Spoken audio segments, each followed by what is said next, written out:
Suspense.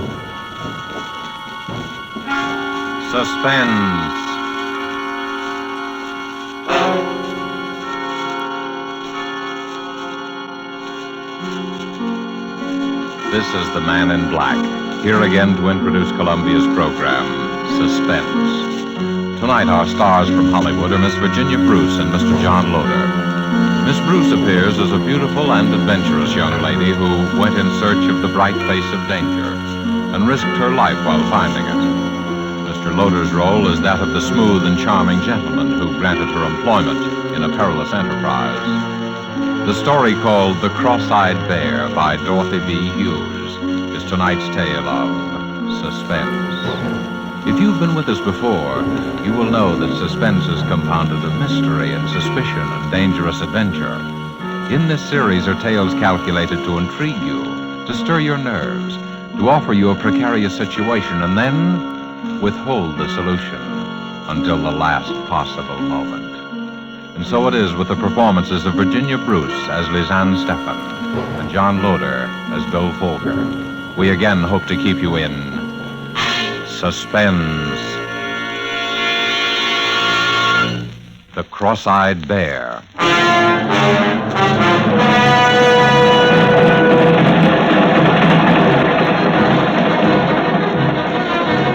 A subway train, Midtown New York. A tall blonde girl reading an item in her newspaper. Reading it over and over. An advertisement. A personal advertisement. Wanted. A beautiful girl. No special training required, but must not be afraid to look upon the bright face of danger. Full wardrobe and liberal expenses, good salary. Apply in person, room 1000, the Lorenzo Hotel, East 51st Street. 51st Street!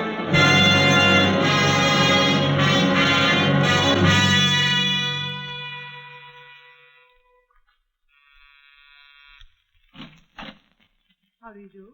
I came to answer an ad. Oh. Is this the place? Yes, this is the place, I should think. Well, am I the only one? Not quite, but just now you're the only one. I see. I thought... Listen, Miss, whatever your name is. Lisanne Stephenson. Take my advice, Lisanne, before it's too... Lydia, about that... Oh, someone to see me? This young lady came in answer to the ad, Mr. Fokker.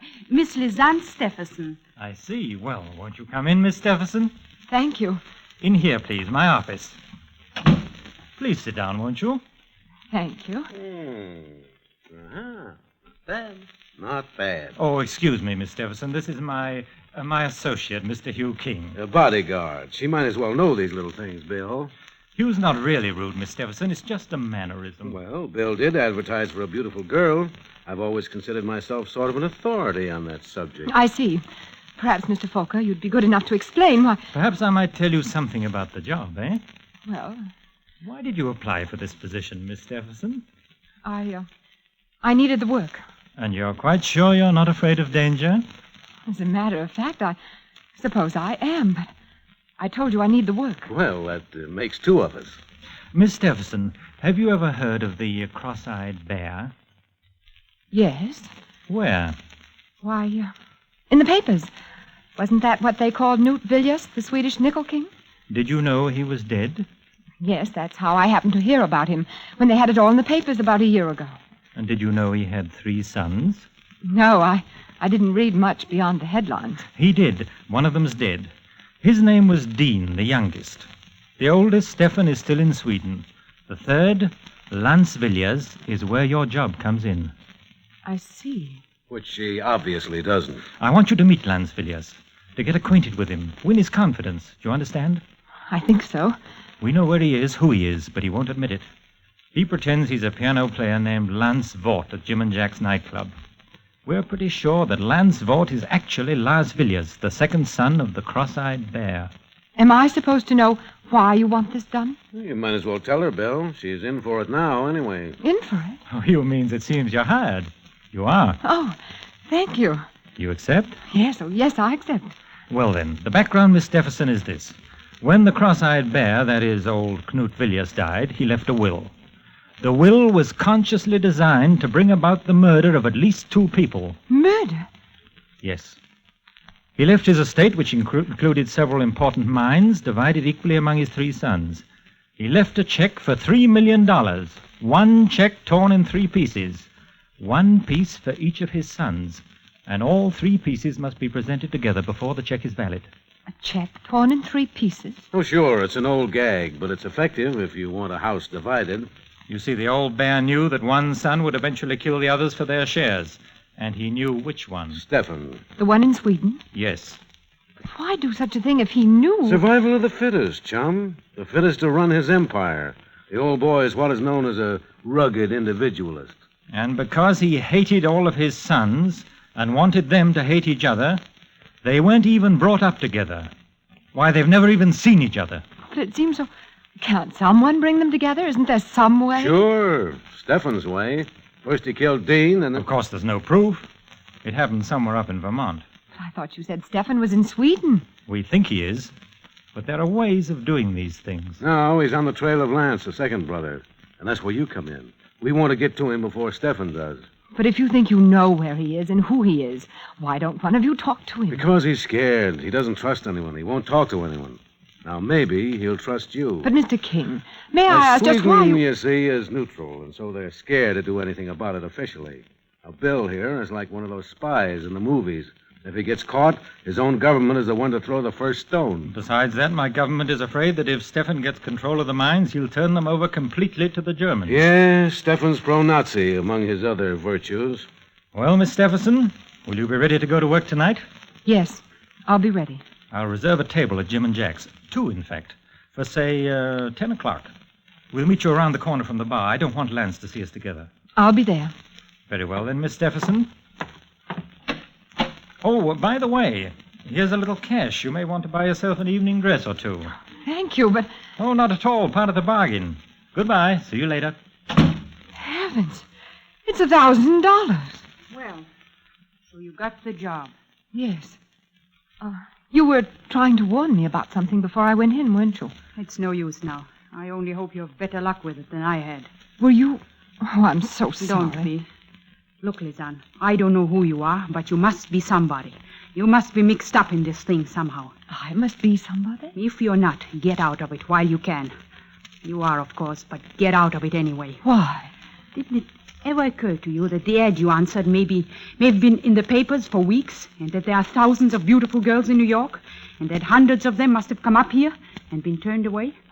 I wondered, yes. And why do you think out of all those you were chosen? That's it. I don't know.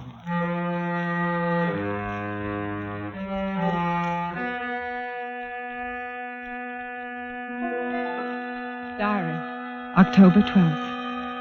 Yes, why was I chosen? Who are they, really?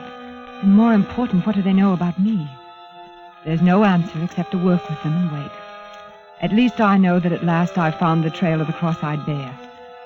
It's true, then, about the torn check divided among the 3 sons. And one is already dead, Dean. The second, the man I'm supposed to meet tonight, to trap. But I'm sure now that I was right to come to New York, and I'm sure I was right to answer the strange ad. As for danger, I always knew it would be there.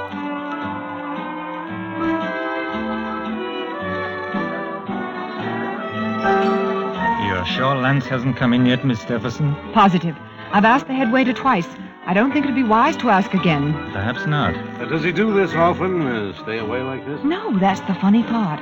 They say he's been at that piano every night for a year. This is the first Look, time... Lisanne. Do you mind if I call you Lisanne? No. Well, you didn't by any chance tip our friend off that people were looking for him, did you?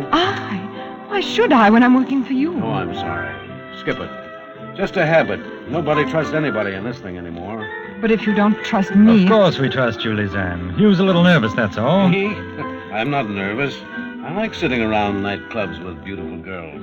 You do look very charming tonight, Lisanne. It would be hard not to on $1,000. Hey, don't look around now, but our boy's just come in. Did he see us? No. I just happened to be looking around the corner and saw his back. He's heading for the orchestra. All right, Lisanne, here you go. Don't be nervous. Just talk with him, chat along, you know. Yeah, what should I not say? And be as frank as you like. There's nothing to conceal. All right. Oh, waiter. See you later. Waiter, I have a table reserved for tonight. My escort will be along shortly. Yes, madame. What is the name, please? Stephenson. It's table number 24, I think, over by the orchestra. Oh, well, this way, please, madame. Ah.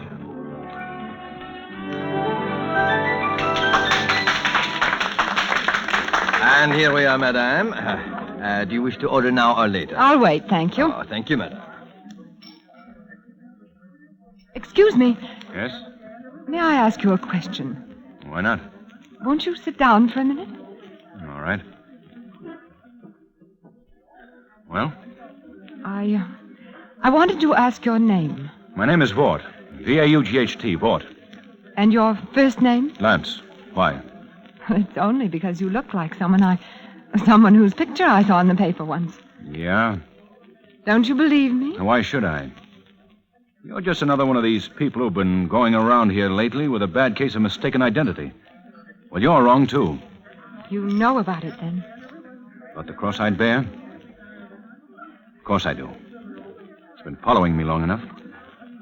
They think I'm Lance Villiers, that I'm heir to a lot of Swedish dough. Well, I'm not. You still look like the picture I saw in the paper. Who are you working for, Stephen? No, that's just it. Don't you see? Your life's in danger. Not as long as I keep my face shut, it isn't. Look, you must trust me. I can help you. I don't need any help. Are you sure you don't? Say, who are you working for? I noticed you ducked that one. No, I didn't. I don't have to lie. Well, who is it? His name is Bill Folker. I never heard of him. He's working for the Swedish government. He wants to help you, too. A lot of people seem to want to help me. Won't you talk to him? I might. Tonight, they're here at another table. They? Bill and his bodyguard, Hugh King. Oh, since when do representatives of neutral governments need bodyguards? Apparently when they become involved with the cross-eyed bear. Please come. All right. For a couple of minutes. I'll admit I'm rather curious. Over here. Oh, I didn't tell you my name, did I? It's Lizanne. Lizanne Stephenson. Ah, nice. Here we are. Mr. Folker, Mr. King, this is Mr. Lance Fort. Oh, how do you do, sir? Mr. Watt. Won't you sit down, Mr. Vaught, please? Thanks. Uh-huh. I thought perhaps I'd recognize you. Oh, yes, I've been in here several times. Pleasure or business? A little of both. Look, Mr. Vaught, I'll speak frankly with you. You can save it. Your Miss Stephenson has told me all about it. My name is Vaught. You're barking up the wrong tree. Got a birth certificate? Why should I show it to you? It might, Uh-oh. Here comes something. Well, hello, Hugh. Hi, Toby. Oh, don't let me disturb you. But you better make some introductions, Hugh. Well, this is Inspector Tobin of the Homicide Squad. Miss Stephenson, Mr. Vaught. How do you do? Mr. Falker. How do you do? What's up, Toby? Oh, I just thought I'd like to ask a few questions. Well, I'm sure you don't want me. I've got to get back. You better stick around, son. Oh. I don't I see. suppose any of you can give a satisfactory account of your movements between, say, 8 and 10 this evening with witnesses. I thought so. How about you, Miss Stephenson? You're a new one. I thought you might at least. Well, it took me quite a long time to dress. It looks as though it might have. Well, it's better to have too many suspects than none, I guess. Come on, Toby. Give. There's been a murder. A murder? That's right. A certain Lydia Vinton. Your secretary, Mr. Volker. Lydia? Surprised? Why? Of course. Where do I come in on this? Well, now, Mr. Vaught, the New York police know a lot more about what's going on in the world than you think. All sorts of things. Like the cross-eyed bear, for instance. I've got nothing to do with the cross-eyed bear. Maybe you have, maybe you haven't. But there are a lot of people who think you have, including me. But Lydia, poor Lydia, she was only my secretary. She had nothing to do with it. Had nothing to do with the cross-eyed bear? Whether you knew it or not, Mr. Folker, Lydia Vinton was in the cross-eyed bear thing up to her neck. She knew the Villiers setup. She knew the Villiers family. In fact, she was one of the heirs to the Villiers fortune. Lydia was? Lydia, Mr. Folker, was the wife of Stephen Villiers. And that's why she was killed.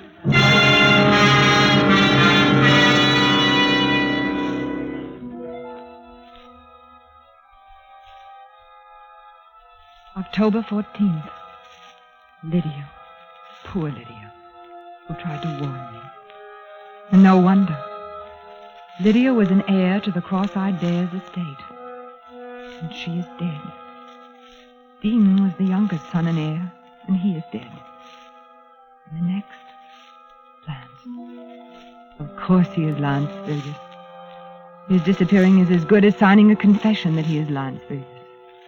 He disappeared not because he was a murderer of Lydia or anyone else, but he is afraid of being murdered because he is the second son of the Cross-Eyed Bear. And that means I've got to find him before they do.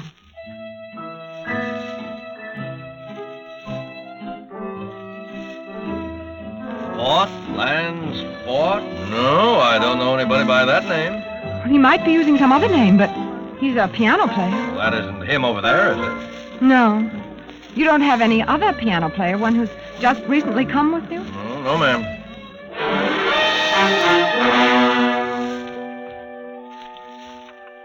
Sure, he belonged to the Musicians Union.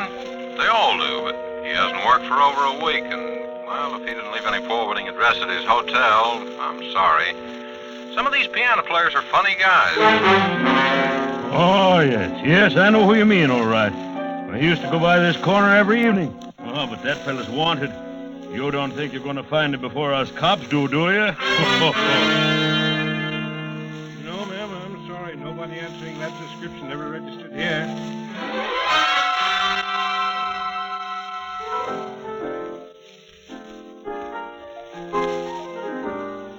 I know you feel mighty bad about not finding that man. I can see that. Do you want a little advice? Oh, yes, I do. You ever hear of the 48 Club up in Harlem? No. You go up there. Now, I'll tell you how to get there. And you just hang around. You'll show up there one of these nights. But why? Because nobody that's a real musician, and I know that boy is a real musician, nobody could stay away from there very long. They got a piano team up there. You just got to hear him ever so often. Now, you just go on up there like I tell you.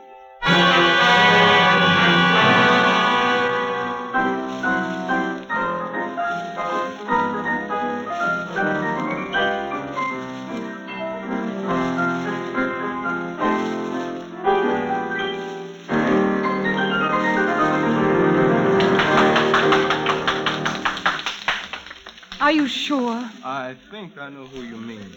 I've been keeping my eye out ever since you told me. I see. Well, thank you. The man you want wouldn't have a beard, would he? Beard? I don't know. There's the gentleman right over there. Where? Oh. That him? Well, I'm not sure, but I think I'll take a table for a while anyway. Lance! Lance! Quiet, you little fool. Come here. Sit down. Oh, Lance, I'm so glad I found you. I don't know whether to laugh or cry. And the beard. I had to do something. Not very good. I recognized you. All right. What are you here for? Put the finger on me? Oh, Lance. No, that isn't true. Why not?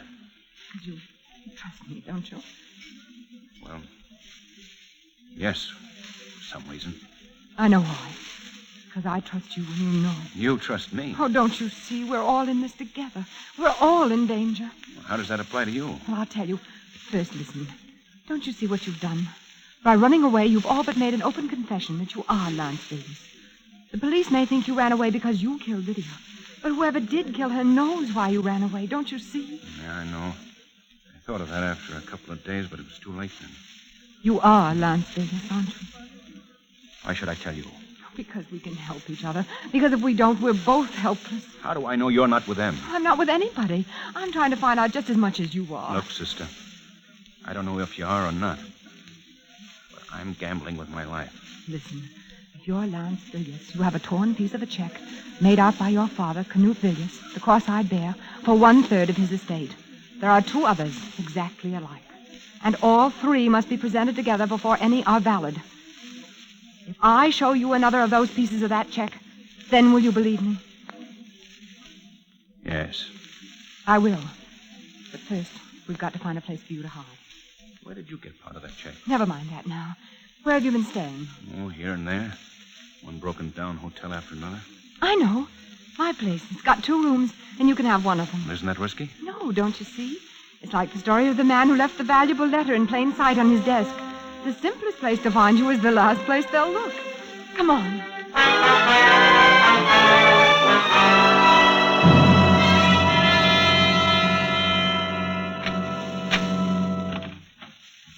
Here we are. How do you like it? Well, it's a lot better than I've been used to lately. And there are bolts on the doors. I had that done the second day I got mixed up in this thing. Oh, which room do you want me to take? Oh, you might as well have this one, I guess. The phone's in the next room.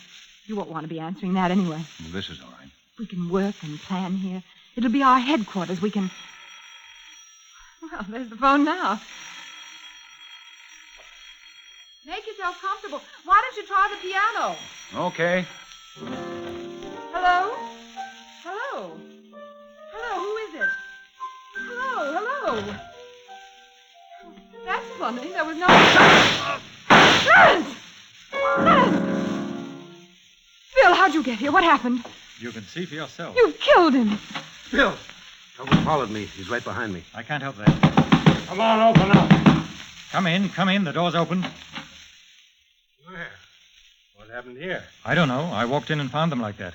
Lovers' quarrel, I guess. Bill, what are you saying? So this is where he's been hiding out. No! You better take her in, Inspector. Come along, Miss Stephenson.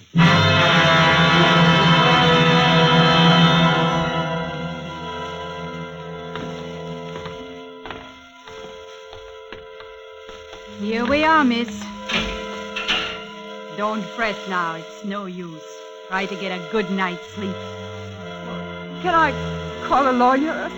Sure you can. You want me to get in touch with someone for you? Who do you want me to call? I don't know. I don't know who to call her or who to trust.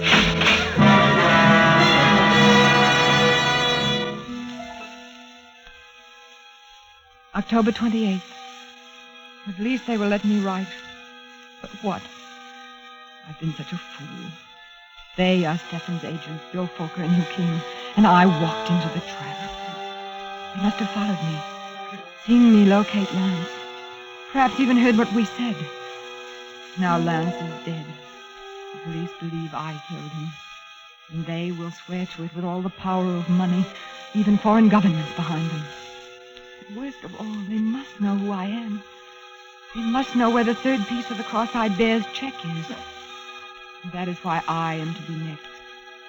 Dean, Lydia, Lance, and now Lizanne.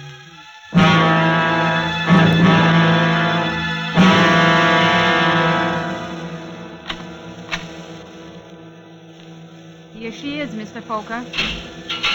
Bill! Lizanne, I'm so sorry. I couldn't come to you sooner. It was a matter of your life and mine, too. Your life? Didn't you see through it? Oh, you poor child, I've been so blind. But it's all right now. We're safe. Are we? Come along and I'll tell you about it on the way. Everything's in order, isn't it, Matron? Certainly, Mr. Folker. You didn't really think I'd done such a thing to you, did you? Didn't you see him standing there? Who? King, Hugh King. Don't you see it now? Is he? Of course. He's been Stefan's man all the time. Watching me, protecting me, waiting for me, for us to lead him to the answer and then striking. This way, please, and then you can get out right through the courtyard. Thank you. You see now why I had to do it? I didn't actually see him kill Lance. I got there a second later. If I'd accused him, he'd have denied it. They wouldn't have arrested him for a few hours at least. And in those few hours, with the power of Stefan behind him, it would have been you and I next, Lizanne. But why did you let me be sent to jail? To make him think I believed him. But chiefly because I knew you'd be safe here.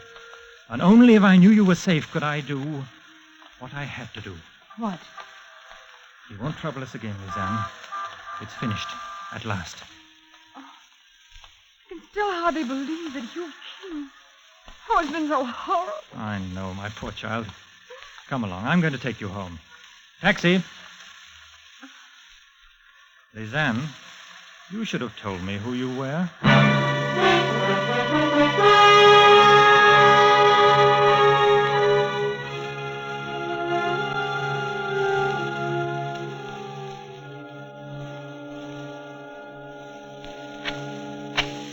Go on in.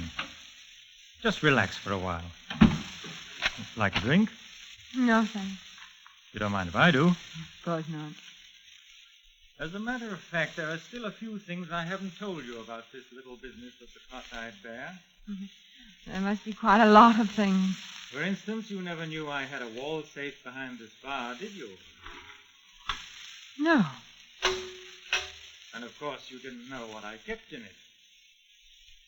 Perhaps you'd be interested to see. Cross-eyed bear's check. All 3 pieces. Yes. Lance's, who had his part in his pocket, the fool. Yours and my own. You. You know, I rather marvel that my poor brother Dean managed to marry such a naive girl. You've believed in me all the way, haven't you, Lizanne? Even this afternoon. When did you know? Really, my dear, you don't think you were that beautiful, do you? I knew my younger brother had a wife somewhere, and I knew she'd turn up eventually if I used the right bait. The ad. The ad. But you weren't quite as innocent about that ad as you pretended, were you? The beautiful girl went looking for danger. You were trying to find the man who killed Dean, weren't you? Yes. Didn't you realize that he'd only married you for protection, so there'd be one more heir to the Villiers' fortune, so they couldn't all be killed, or so he thought? Yes, I realized that after I'd married him. Lizanne, I have a private plane waiting for me, and I have the check. By the way, I got your part out of your safe deposit vault, copies of your keys. Oh. So there's no use prolonging the agony. You understand. You're going to kill me. I'm afraid I must. Dean, Lance, my poor, silly wife, Lydia, who became a little too panic-stricken, and now, since, as Dean's wife, you're the last heir to the Villiers' fortune, You can't! You'll never get away with it! I will. Oh, it'll look like suicide, naturally. I've even forged a little note in which you confess to the other murders. Remorse. Do I make myself clear? No! My poor child, you mustn't think you can deceive me by that ancient trick of staring over my shoulder at a non-existent intruder. Drop it, Bill. You! I said drop it. You, are you all right? Sure, I'm all right. It was a close one for you, though, baby. I told Tobin to keep you there till I got back. I'll call a doctor. Oh, that can wait. But this can't. Oh, you.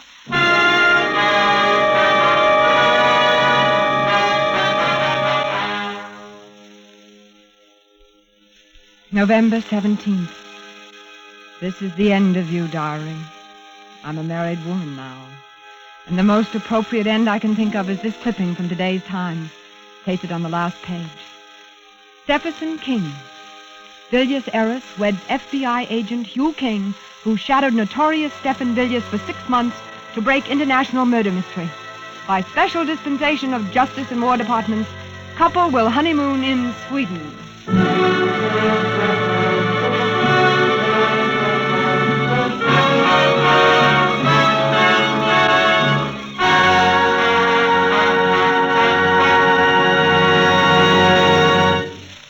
And so closes The Cross-Eyed Bear, starring Virginia Bruce and John Loder.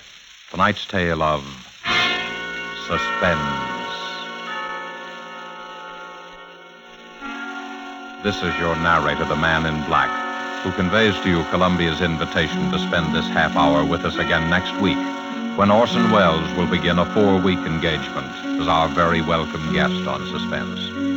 During the next weeks, Mr. Welles will star in 3 unusual and spectacular suspense plays. The Most Dangerous Game by Richard Connell, The Lost Special by Sir Arthur Conan Doyle, and Donovan's Brain by Kurt Siodmak, the last of which will be done in 2 parts on successive weeks.